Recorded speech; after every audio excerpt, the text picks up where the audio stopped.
참 아름다운 곳이라. 할렐루야. 반가 옆에 번호 인사 나누시기 바랍니다. 사랑합니다. 축복합니다. 감사합니다.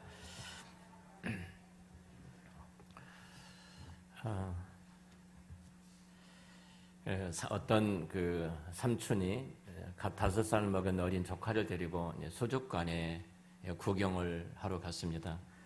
수족관 안에서 그 물고기들이 깜빡깜빡 입을 뻥긋뻥긋한 것을 보면서 이 조카가 삼촌한테 질문했어요. 삼촌, 왜 물고기들은 말을 하지 못하고 입만 뻥긋뻥긋해? 이렇게 물으니까 삼촌이 고민이 생긴 거예요. 뭐라고 대답할까? 그래서 삼촌이 조카한테 이런 말을 했어요. 야 임마, 너도 내 머리를 물속에 쳐놓고 있어봐. 말을 할 수 없고 입만 뻥긋뻥긋 할 거야. 이렇게 말을 했어요.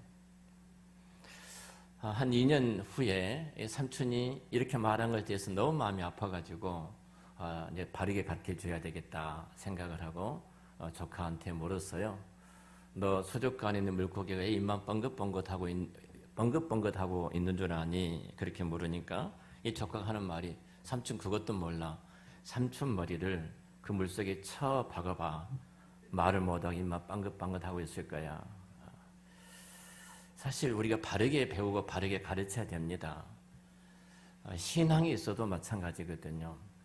우리가 바른 신앙과 바른 믿음은 내 앞에 펼쳐진 어떤 환경을 바라볼 때 어떻게 해석하고 하는 능력을 갖고 있느냐 하는 부분입니다. 지난 대통령이 선출되었습니다. 지지하신 분들은 환호성을 터뜨렸을 것이고 지지하지 아니하신 분들은 마음이 많이 아프셨을 것입니다. 만일 우리가 이 문제를 갖고 울고 웃고 있다면 분명히 우리는 하나님의 거룩하신 그 뜻을 분별할 수 있는 능력이 우리 안에 없습니다. 한국 교회가 굉장히 심각하지요.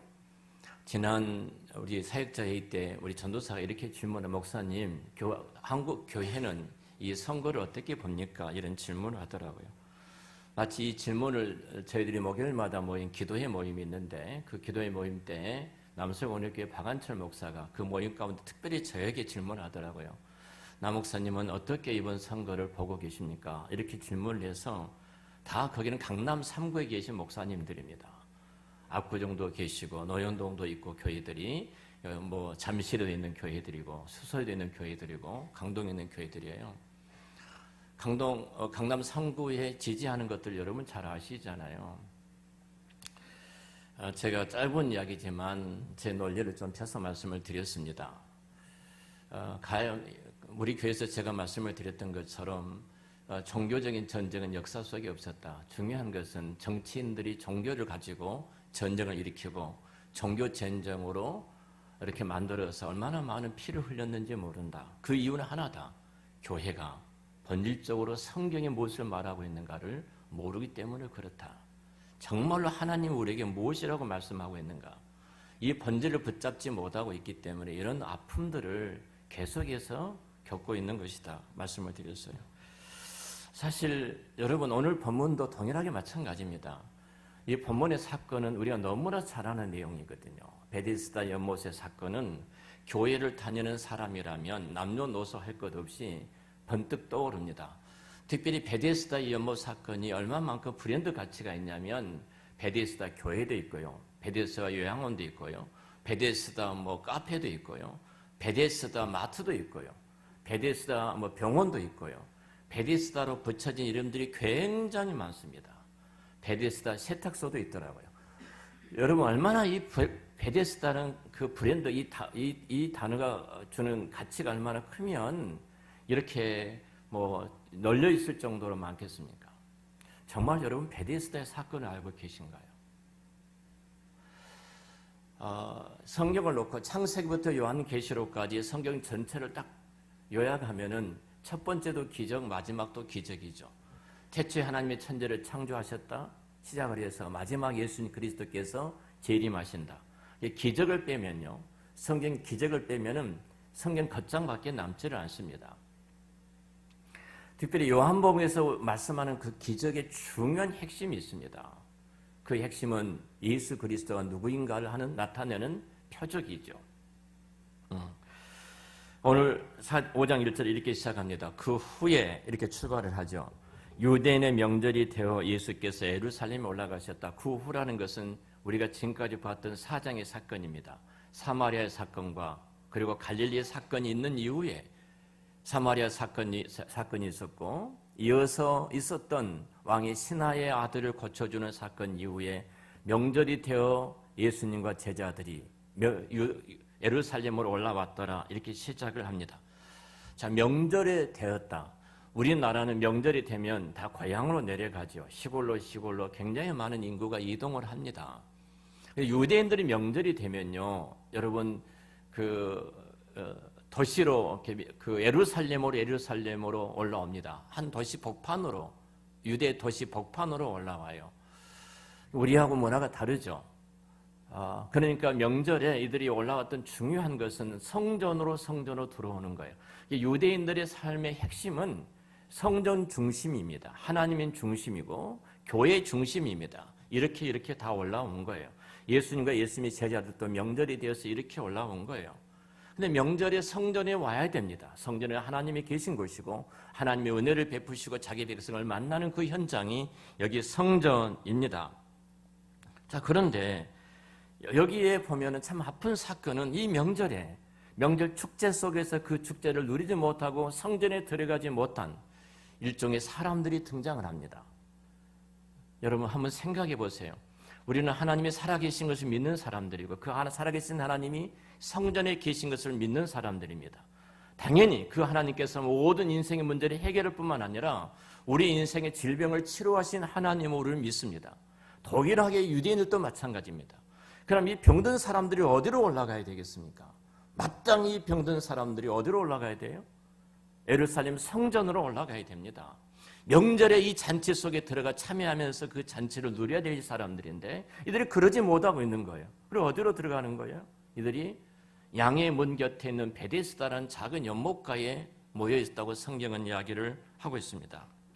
성전으로 들어가야 되는데 성전에 들어가지 아니하고 엉뚱한 곳에 가 있는 사람들. 여러분, 성전 밖에 있는 연못에 모여 있는 이 사람들의 모습입니다. 이것은 어찌 보면 우리 신앙의 어떤 실체의 모습을 보는 것 같아요. 여러분, 우리의 모든 인생의 해답은 누가 가지고 계시? 예수 그리스도이십니다. 예수님께서 이 모든 인생의 문제의 해답을 갖고 계십니다. 그리고 주님께서 일주일 동안 우리 인생 가운데 수많은 갈등과 문제들 속에 살아왔던 우리들을 한날을 구별하여 이날을 복되게 해주셨어요. 그 택한 자기 백성들을 지으신 목적이 예배자로 세우시기 위해서 자기 백성들을 지으셨습니다. 하나님의 사람을 창조하신 본질적인 목적은 예배자로 세우시기 위함이에요. 그럼 당연히 우리는 어디로 가야 됩니까? 예배하는 자리에 들어가야 되는 겁니다. 예배하는 자리에 들어가야 돼요. 그것이 하나님의 영광스러운 임재가 있고 그 임재 속에서 우리의 모든 인생의 문제는 다 해결될 줄로 믿습니다. 이렇게 들어가야 되는데 이 예배 자리에 나가지 못하고 엉뚱한 데 있습니다. 몸은 예배 자리에 있을지 모릅니다만 내 마음과 내 생각이 만약에 이 예배 자리에 있지 못하고 엉뚱한 곳에 있는 우리들의 모습은 아닌지 또 한번 생각을 해봐야 할 것입니다. 예수 그리스도 안에 들어와야 되고 그 교제 안에 들어와야 되고 그 예배 속에 들어와야 됩니다. 근데 우리가 그곳에 들어가지 못한 마치 성전 안에 올라오지 못하고 여기 성전 밖에 있었던 연못가에 있었던 사람들처럼 많은 사람들이 그렇게 신앙생활을 하고 있어요. 인격적으로 예수 그리스도와 깊은 교제를 누리지 못하기 때문에 내가 만든 종교로 내 신앙생활을 하고 있는 것입니다. 하나님 원하지 않는 신앙, 하나님 원하는 신앙의 자리를 가지 못하고 있다는 거죠. 오늘 본문이 이 연못을 베데스다라고 말을 하죠. 베데스다 말은 베시란 말은 집이란 말입니다. 에스다란 말은 자비란 말이에요. 이 두 단의 합성어인데요. 이게 자비의 집입니다. 긍휼의 집이에요. 자, 자비의 집이 사건이 2절에 등장하는데요. 이 자비의 집은 예루살렘 성 안에는 5성에는 4개의 문이 있는데 그 4개의 문 가운데 한 문이 양의 문이라는 문이 있습니다. 양의 문이라는 문은 이스라엘 백성들 제사를 지내러 들어갈 때 양을 끌고 들어가는 문입니다. 재물을 가지고 하나님 앞에 들어가는 문이 양의 문이에요. 그러니까 그 앞에는 많은 양을 팔고 사는 사람들이 문집에 있습니다. 그 양해문 곁에 바로 한 연못이 있는데 그 연못을 베데스다다, 자비의 연못이다, 자비의 집이다, 이런 뜻을 가지고 있습니다. 자, 이 양해문을 여러분 생각해 보셔야 됩니다. 특별히 양해문 곁에 이 못이라고 말을 했을까요? 양해문은 느헤미야서에 보면은 느헤미야가 그 바벨론 포로로 끌려갔다가 이제 다시 귀환을 하지요. 귀환을 하고 다시 성과 성전을 건축해 가는데 가장 먼저 건축하고 세웠던 것이 양해문입니다. 느헤미야는 알았습니다. 우리 민족이 회복되고 우리 민족이 사는 길은, 우리 신앙이 회복되고 우리가 다시 살아나는 길은, 우리 민족이 사는 길은 무엇인가를 알았어요. 양해문, 제사를 지내러 들어가는 이 문이 회복되지 아니하면 결코 회복될 수 없다는 사실을 알고 그렇게 많은 일들이 앞에 산적되어 있었는데 가장 먼저 우선에서 했던 것이 이 양해문을 수축을 했던 것입니다. 우리도 마찬가지예요, 여러분. 내 인생의 본질적인 모든 문제의 해답이 바로 제사야, 이스라엘 백성들이 제사 양해문에 들어가서 제사를 지냈던 것처럼 예배에 있는 줄을 믿습니다. 내가 예배 가운데 정말로 온전함으로 하나님의 임재를 느끼게 되어지면요, 우리의 모든 문제가, 우리 인생의 모든 해답이 그 안에 있기 때문에 해결되어질 줄로 믿습니다. 우리가 이것을 회복해야 돼요. 양해문이 수축이 되어져야 돼요. 정말로 예배에 대해서 목숨을 내걸고 예배하는 자리에 우리가 서야 돼요. 우리가 다음 세대를 살리는 이 일도 하나예요. 예배하는 자리에 있으면 우리 자녀들이 살게 될 줄로 믿습니다. 우리 자녀들이 회복될 줄로 믿습니다. 예배하는 자리에 있는 것이, 예배에 성공한 것이 인생의 성공이에요. 우리 삶의 성공이에요. 양해문이 수축되는 것이, 다시 말하면 우리 예배가 다시 회복되는 것이, 예배가 다시 살아나는 것이 바로 우리 모든 인생의 문제가 해결되어져요. 자, 그런데 이 베데스다 연못 가운데 특별히 그 못에는 전설이 내려왔던 것 같습니다. 여기 성경에 보면 3절과 4절에 보면 가로가 되어 있습니다. 가로가 되어 있죠. 이렇게 성경은 말합니다. 3절에 뒤에 보면 물의 움직임을 기다리더니 그 가로가 되어 있죠. 그리고 4절에 낫게 됩니다. 가로가 되어 있죠. 가로가 됐던 것은, 여러분 성경을 읽으실 때 가로가 된 것은 원래 원문에는 없습니다. 원문이 없기 때문에 후대 70님 인력을 번역을 할 때, 이 번역을 할 때 이 문장을 넣으니까 말이 되더라는 거예요. 원문에 없는 데 집어넣은 거예요. 한 전설입니다. 그러니까 성경에는 없는 내용이에요. 이러지 않겠습니까? 거기에 용암이 솟았든지 따뜻한 물이 나왔던 것 같습니다. 쿨하고 솟았던 것 같아요. 그러니까 사람들이 피부병을 갖고 있는 사람들이 그곳에 들어갔다든지 관절염 있는 사람들이 그거 좋대 하고 들어갔는데 나을 수 있어요. 이것이 소문이 돕니다. 확대됐더니 물이 이렇게 뭉클하고 따가운 물이 솟아오를 때 그곳에 들어갔더니 병든 자가 고침받더라. 자, 이런 전설적인 것이 퍼져서 사람들이 그곳에 모여요. 근데 여러분, 단순히 모였다고 생각하지 말고 성경의 구성을 한번 봐야 됩니다. 왜 성경이 이 사건을 기록하시면서 우리에게 지금 말씀하고 있는가를 우리가 봐야 돼요.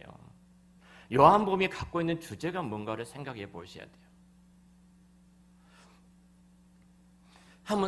이렇게 한번 생각해 보죠. 전설을 믿고 이곳에 남은 사람들이 누구예요? 각종 병든 자들인데 성경에 특별히 병든 자를 세 가지로 말을 합니다.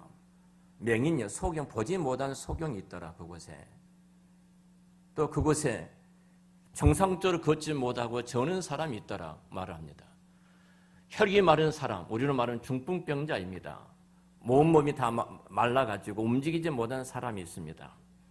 자, 이 물에 훌렁하고 이 물이 솟아오를 때 누군가가 먼저 들어간 사람이 고침을 받는다는 전설이 있었어요. 그럼 이곳에 들어간 사람이 누구겠습니까? 어떤 사람이 가장 빨리 1등으로 들어갈 수 있어요? 저처럼 발에 무좀이 좀 있어가지고 걷는데 뛰는데 아무런 이렇게 지장이 없는 사람이 먼저 들어갈 수 있지 않겠습니까? 그런데 이곳에 나와 있는 사람을 보세요. 스스로가 들어갈 수 있는 사람이에요. 그것도 1등으로 들어갈 수 있는 사람이에요. 맹인이 앞을 볼 수 있습니까?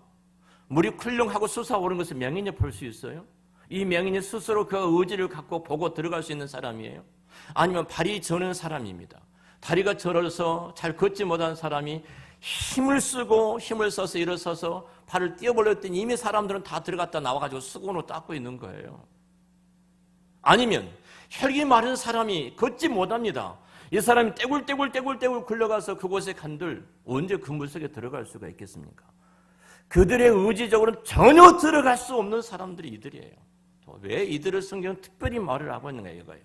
당시 이것이 영적으로 유대인들의 모습입니다. 그들의 생명은 성전이 있습니다. 명절을 지키지만 하나의 의식적으로 우리처럼 그럴지도 모릅니다. 우리 안에도 그냥 예식처럼 이 예배를 안 드리면 좀 찝찝하니까, 하나님의 영광이 임재하신지 그 영광이 있는지 없는지 모르고 좀 찝찝하니까 내가 예배 드려줘야지. 만약 우리가 그 자리에 아직도 머물러 있다면 우리는 정말 심각하게 하나님 앞에 회개하고 성령께서 우리 예배 가운데 임재하셔서 그 영광스러운 하나님의 은혜 속에 들어가도록 우리가 정말로 간절히 주의 은혜를 사모해야 합니다. 유대인들이 성전의 명절에 이들은 정말로 성전 안에 모든 인생이 하나님 안에 있지 않아요. 근데 이들이 지금 이곳에 머물러 있는 거예요. 여러분 한번 보십시오. 어찌 보면 오늘 우리들의 모습인지도 모릅니다. 이곳은 은혜의 집이에요. 자비의 집입니다. 진정으로 은혜를 베푸시고 자비를 베푸실 분이 누구예요? 예수 그리스도이십니다. 은혜의 주체자이십니다. 자비의 주체자이십니다. 은혜와 자비의 주체자이신 예수 그리스도께서 그곳에 오셨습니다. 그곳에 오셨음에도 불구하고 어떤 사람들도 그 예수 그리스도를 바라보지 않고 있는 거예요. 예수 그리스도를 보지 않고 있는 거예요. 당시 유대인들이 그렇잖아요. 요한복음 1장이 어떻게 시작합니까? 말씀이 육신이 되어 우리 가운데 예수 그리스도가 오셨습니다. 오셨는데 1장 9절에 성경이 이렇게 말해요. 9절에 보면은 11절에 보겠습니다. 자기 땅에 오며 자기 백성이 영접하지 아니하더라. 하나님이신 예수님이 자기 백성들 가운데 자기 땅에 왔지만 영접하지 아니하는 거예요. 근데 12절에 영접하는 자 곧 그 이름을 믿는 자들에게 하나님의 자녀가 되는 권세를 주셨으니 13절 이는 혈통으로나 육정으로나 사람의 뜻으로 나지 아니하고 오직 하나님께로부터 난 자들아. 14절 말씀이 육신이 되어 우리 가운데 거하시며 우리가 그 영광을 보니. 무슨 말씀이에요 지금? 요한복음의 주제가 뭡니까? 모든 이 땅의 백성들은 다 하나님을 거절하고 하나님의 자기 백성들 가운데 찾아오셨지만 누구도 하나님을 영접하지 않고 거절했던 자들이에요. 그런데 그곳에 예수 그리스도께서 오신 거예요. 자비의 주님이, 긍휼의 주님이, 모든 인생의 해답을 갖고 계신 예수님께서 죄의 문제를 해결하시고 사망의 문제를 해결하신 주님이 그들 가운데 찾아오셨지만, 그들 가운데 오셨지만 저들이 했던 일이 무엇입니까? 그 예수님을 어떻게 한 거예요? 거절한 겁니다. 영접하지 아니한 거예요. 우리가 예수 그리스도를 영접하고 우리가 예수 그리스도를 만날 수 있는 능력은 우리 안에 없습니다. 요한복음 1장에서 말씀하신 내용이 바로 그겁니다. 베데스다 연못가에 있었던 우리와 똑같은 존재들이에요. 지금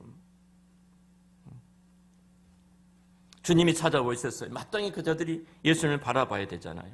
자, 우리 모습을 보십시다. 우리가 진리를 보지 못한 소경, 신령한 세계가 보이지 않는, 영안이 열리지 않는 사람들, 영감을 잃어버린 사람들, 수많은 사단의 공격을 받고 살면서도 이것이 사단의 공격인지 아닌지도 모르고 사단에게 놀아나는 사람들, 우리 안에 그것을 물리치는 힘도 물리치는 능력도 영역도 잃어버린 사람들, 하나님의 자유된 삶을 잊어버리고 중풍병자처럼 살아가는 우리들의 모습들, 그런 우리들에게, 소망 있는 우리들에게 자비의 주님께서 찾아오신 겁니다. 이것이 지금 성경이 말하는 복음이에요. 1장 14절에 이렇게 말씀합니다.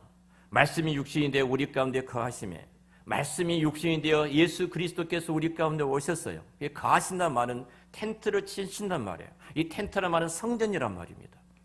자, 성전의 주체자이신 성전 되신 예수님께서 친히 성전에 올라오지 못하고 희망이 없는 일을 벌인 바들, 아니 하나님을 대적하고 하나님을 반역한 이들에게 성전 되신 예수님께서 저들 가운데 찾아가셨다.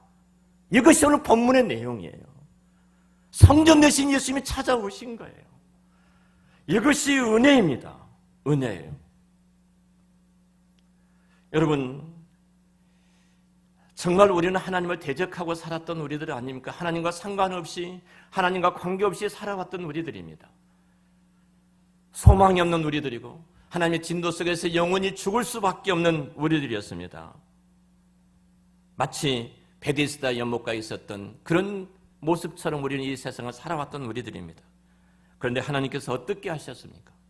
그 하나님께서 친히 성전 되신 예수님께서 성전에 오지 못한 이들에게 친히 찾아가셔서 그들에게 텐트를, 그들의 장막을 쳐주셨습니다. 이 일은 우리의 혈통이나 육정이나 사람의 뜻으로 나지 아니하고 하나님께서 친히 저들을 낳았다. 할렐루야. 이것이 기독교예요. 세상의 모든 종교는 사람의 피로 위해서 신을 찾아간 것이 세상의 모든 종교예요. 유일하게 기독교만이 참된 신이신 하나님께서 우리를 찾아오셨어요. 그리고 우리를 만나주신 겁니다. 이게 복음입니다. 우리는 하나님을 찾을 수 없는 자들이에요. 아니, 하나님으로부터 탈출해서 엉뚱한 곳에 가 있던 우리들이 아니었습니까? 근데 하나님이 우리 가운데 오셨습니다. 베데스다에 찾아가셨습니다. 그 성전을 허시고 성전 내신 예수님께서 친히 베데스다 연못가에 가셔서 그 병든 자들에게 텐트를 치셨습니다. 성전을 치셨습니다. 이것이 기독교고 이것이 복음인 줄로 믿습니다. 1960년대 슈바이처 박사가 노벨상을 받기 위해서, 노벨 평화상을 타기 위해서 아프리카에서 잠시 나와 프랑스의 공항을 거쳐 덴마크로 갑니다. 비행기를 타고 프랑스 공항에 내린 다음에 덴마크까지 이제 기차를 타고 가는 것입니다. 전 세계 수많은 기자들이 이것을 취재하기 위해서 기차에 탑승을 했습니다. 그래서 어디에 앉아있을까 생각하다가 특등 칸에 앉아있지 않을까, 특등 칸에 갔습니다. 없는 겁니다. 1등 칸에도 없어요. 2등 칸에도 없어요. 3등 칸에 촌부들이 그냥 괴짝을 놔두고 앉아서 그렇게 참 살아가는 촌부들 곁에 괴짝을 펴고 슈바이처 박사가 앉아서 그 환자들을 진맥하고 진료한 모습을 본 거예요. 이 기자들이 질문을 했습니다. 뭐라고 질문했냐면, 아니 박사님 힘드시고 어려우신데 1등 칸에 타지 아니하시고 왜 3등 칸에 이렇게 힘든 곳에 타고 가십니까? 이렇게 질문한 거예요. 근데 슈바이처 박사가 유명한 말을 하죠. 이 말을 합니다. 4등 칸이 없기 때문에 3등 칸을 탔습니다. 이 말을 해요. 한마디 더 붙인 거예요. 그가 붙였던 말은 나는 내가 즐길 곳을 찾아가는 것이 아니라 나를 필요한 곳에 찾아가는 사람입니다.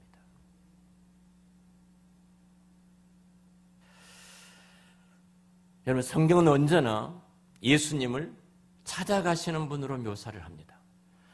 하나님이 자기 백성을 타락했던 아담과 하와를 찾아가셨던 것처럼 끊임없이 성경은 하나님이 자기 백성을 찾아가시는 분이에요.